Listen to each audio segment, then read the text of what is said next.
여호수아서의 흐르는 피, 오늘은 그 첫 번째 시간으로요. 기생명학과 붉은 주의라는 제목으로 우리 또 살펴보겠습니다. 네, 관련 구절이 되겠어요. 여호수아 2장 1절에 눈의 아들 여호수아가 시딤에서 두 사람을 정탐으로 가만히 보내며 그들에게 이르되 그들이 가서 라합이라 하는 기생의 집에 들어가 거기서 유숙하더니 두 사람이 늦기 전에 라합이 지붕 위에 올라가서 이 땅을 여호와께서 너에게 주신 줄 내가 아노라. 우리가 너희를 심히 두려워하고 이 땅 백성이 다 너희 앞에 간담이 높더니 10절 이는 너희가 애굽에서 나올 때 여호와께서 너희 앞에서 홍해물을 마르게 하신 일과 너희가 요단 저편에 아모리 두 왕 시온과 옥을 진멸시킨 일을 우리가 들었노라. 계속 이어지는 말씀이요. 그러므로 내가 너희를 선대한 것처럼 너희도 내 아버지 집을 선대하여 나의 부모와 남녀 형제와 무릇 그들에게 있는 모든 자를 살려주어 죽는 데서 건져내기로 이제 여호와로 맹세하고 내게 진실한 표를 내라. 두 사람이 그에게 이르되 내가 이 일을 누설치 아니하면 우리의 생명으로 너희를 대신하리니. 이런 말씀을 근거로 해서 또 15절이요. 라합이 그들을 창에서 줄로 달아내리니 그 집이 성벽 위에 있으므로 그가 성벽 위에 거하였습니다.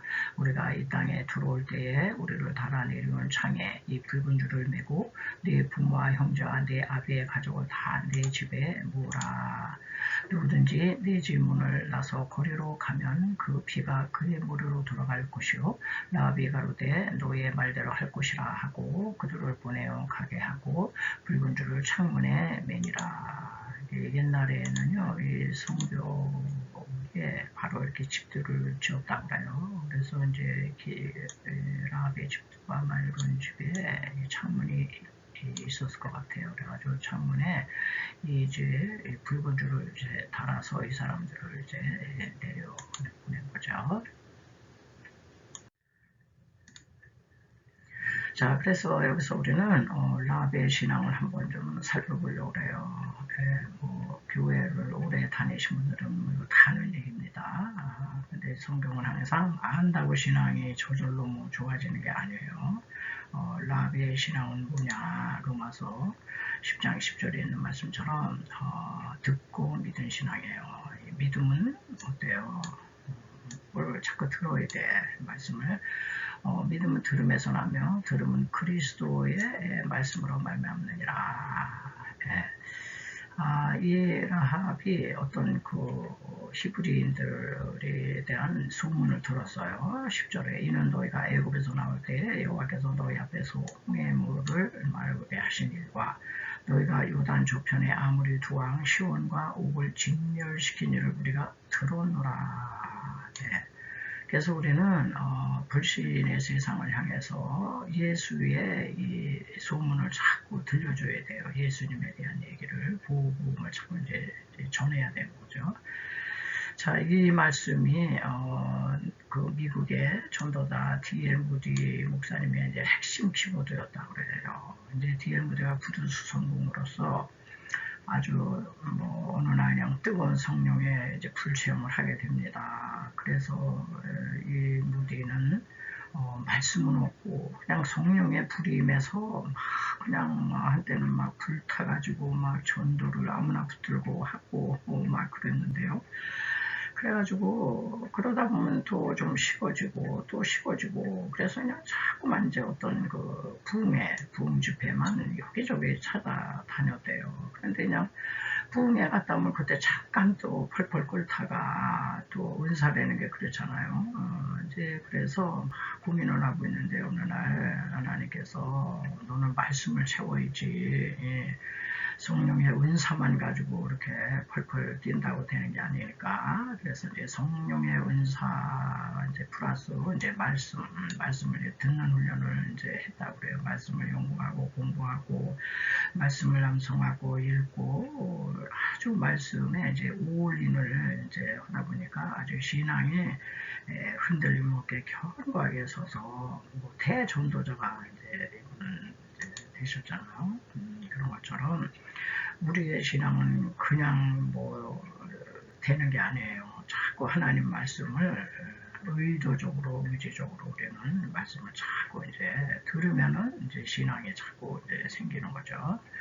라합이 요 소문을 들었다는 거예요. 너희들 홍해를 가르고 아무리 두 왕을 막 쳐부수고 이건 도저히 너희들의 실력이 아닌데 너희가 믿는 여호와에 대한 그 소문을 듣고 사실 이여리고 성에 있는 많은 사람들은 지금 벌벌 떨고 있다. 너희들이 여기를 향해서 온다는데 우리는 너무너무 지금 두려워하고 있다. 이제 그러면서 이제 신앙 고백을 하는 겁니다. 자, 이 라합의 신앙이요. 두 번째는요, 목숨 건 신앙이었어요. 왜냐면은 지금 여리고 왕이 특명을 내렸잖아요. 히브리 두 스파이가 너희 지금 기생이었으니까 이제 너희 집으로 들어갔는데 빨리 잡아내라. 그랬을 때 목숨 건 신앙이잖아요. 아주 천연덕스럽게 들어왔었죠. 그런데 금방 나갔어요.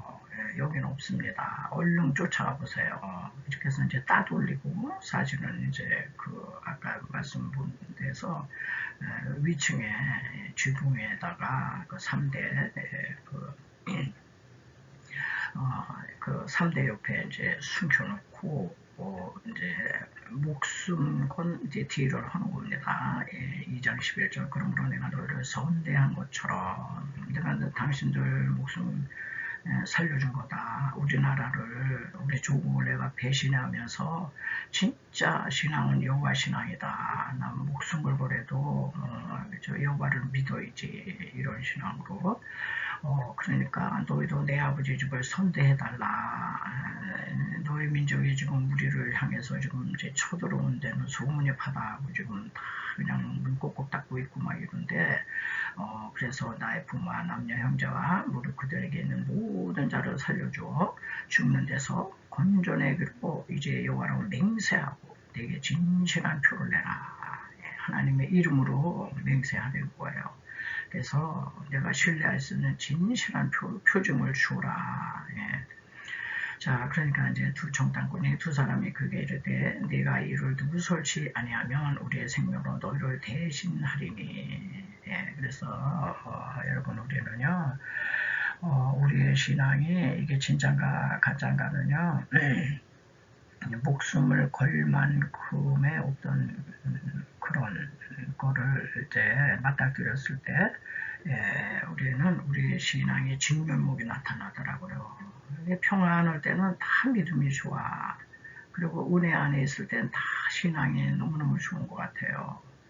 근데 마태복음 7장에 있는 것처럼 인생의 바람이 불고 비가 나고 홍수가 내리고 이럴 때 반석 위에 집을 지은 신앙에는 끝도 안 한다는 거예요. 뭐 바람과 풍파와 왔다 가라 그러니까 환경과 상황을 능히 이기는 믿음이죠. 그런데 이제 모래 위에 이렇게 지은 신앙은 흔들리다가 그냥 뽑힌다는 거예요. 아우 뭐 예수 믿다가 뭐 집안 뒤집어지고 아유 다 망해야겠다.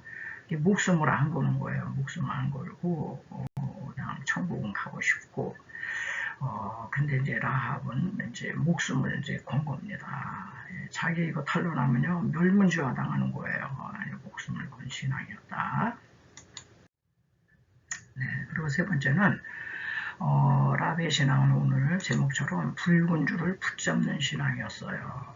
네, 붉은 줄 15절에 라합이 그들을 창에서 줄로 달아내리우니 그 집이 성벽 위에 있으므로 그래서 여기 이제 성벽에 이제 줄로 이 사람들을 이제 달아내렸어요. 이 사람들은 빨리 이제 탈출을 해야 되는데 이 사람들을 달아내린 이 줄이 이제 붉은 줄이 돼가지고 이제 기생 라합의 온 가족을 이제 구원하는 이제 구원의 줄이 된 거죠.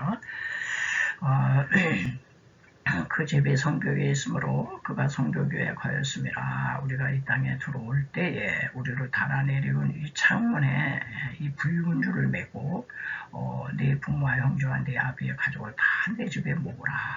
이 줄이 문제인 거예요. 줄을 잡아야 되는 거야. 줄을. 우리는 뭐 세상줄, 돈줄 잡고 뭐 정치인, 고위 공직자 줄을 대서고 줄을 잘 서야 된다 그러잖아요. 예?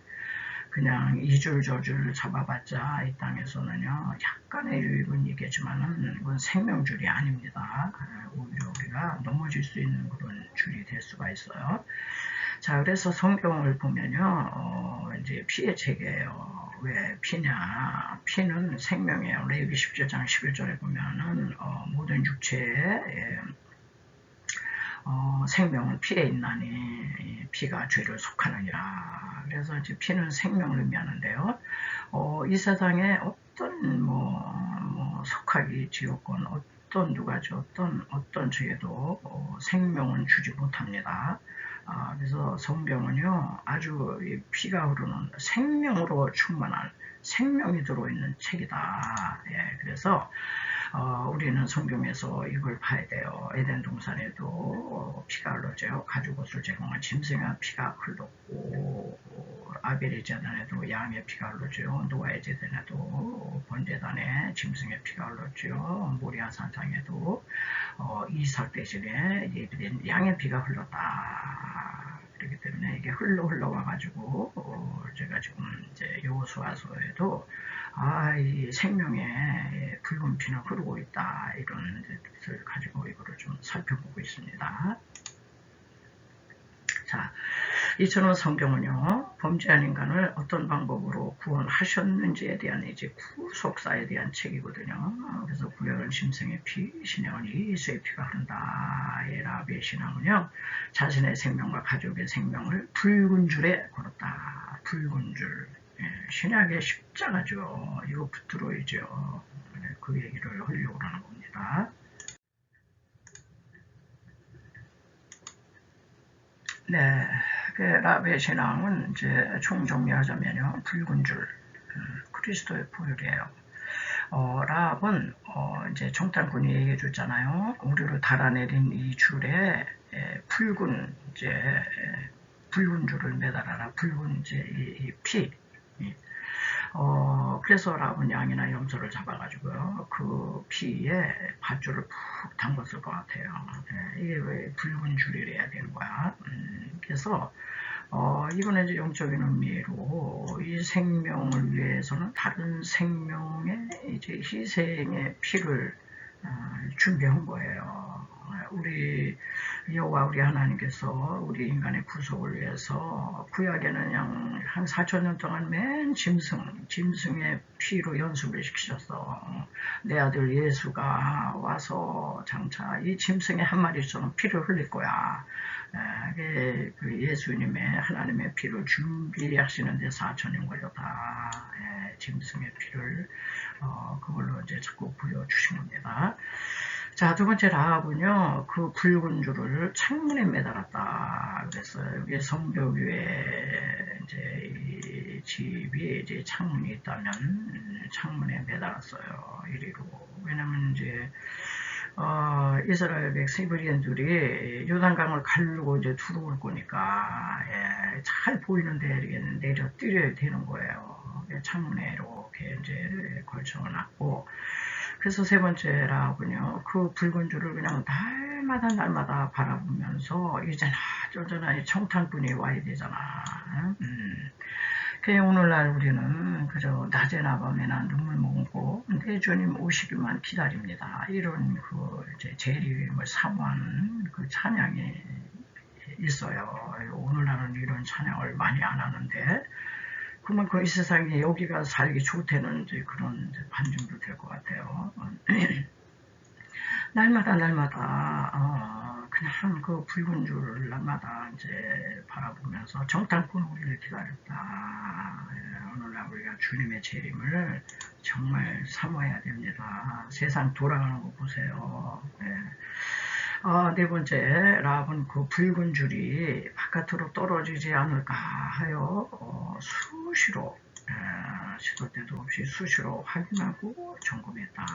그렇죠. 이 붉은 줄이 잘 있나. 그냥 이게 생명줄이잖아. 이게 우리가 예수님의 십자가를 왜 묵상해야 돼요? 왜 그분의 보혈을 찬양하고 노래하고 그냥 막 눕히고. 왜 그렇습니까? 이게 우리의 영적 생명의 줄이에요. 이게 수시로 그냥 떨어지지 않았을까 그러면서 그리고 이제 다섯 번째로 라합은 바람이 너무 세찬 태풍이 오잖아요.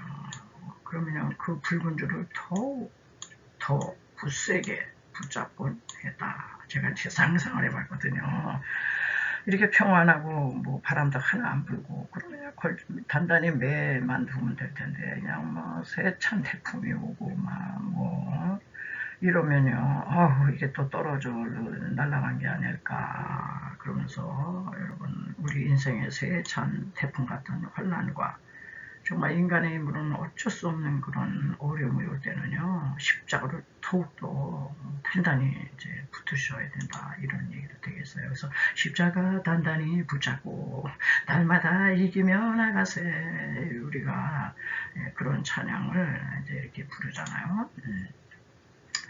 자, 그러므로 이제 마침내는 그렇게 붉은 줄에 온통 이제 마음을 쏟고 그거를 이제 바라봤던 이제 라합에게 드디어 그날이 왔어요. 디데이.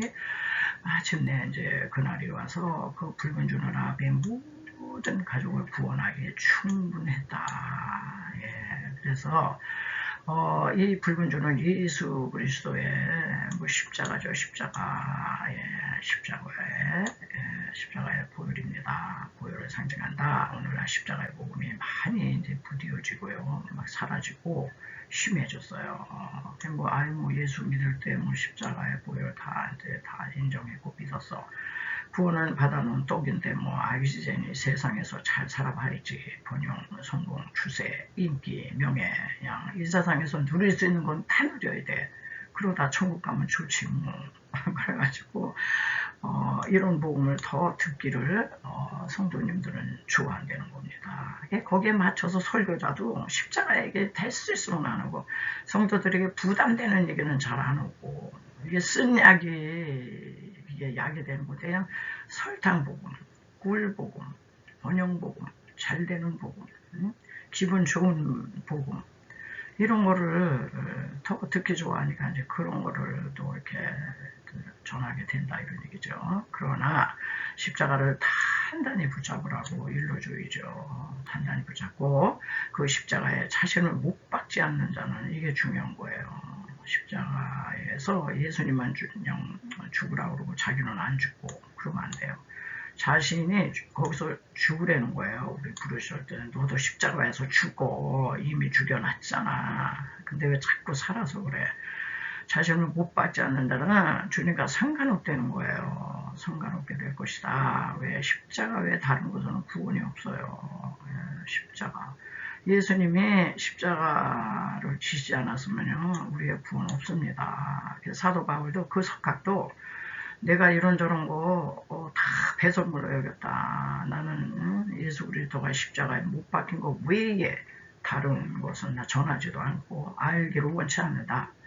이렇게 이제 말씀했기 때문에 그렇습니다.